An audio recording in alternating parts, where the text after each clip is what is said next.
Made it to the shop. What are you doing, Jude? Oil change? Jude got the pack wore out. You can always guarantee that. That's perfectly fine. New gasket, new hardware. Yeah, it's just now I gotta remake these two beds because I made everything. I thought you would have been already done and out. I was talking so highly of you. I had it mocked up, and then I looked on the outside. I was like, I don't like the way this muffler sits. 'Cause Yeah. I had the long muffler, so it sat here, and I couldn't get it high enough. Yeah, I didn't know what the cavity was, but that's fine. So, and then right before you pulled up, I figured it out. So Saul's all marked here. That's how the car came in. Bracket missing.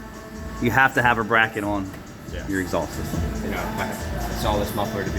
There's another handicap conversion van out there. I know, I saw that. I said, what is this for handicap conversion? The Twilight Zone.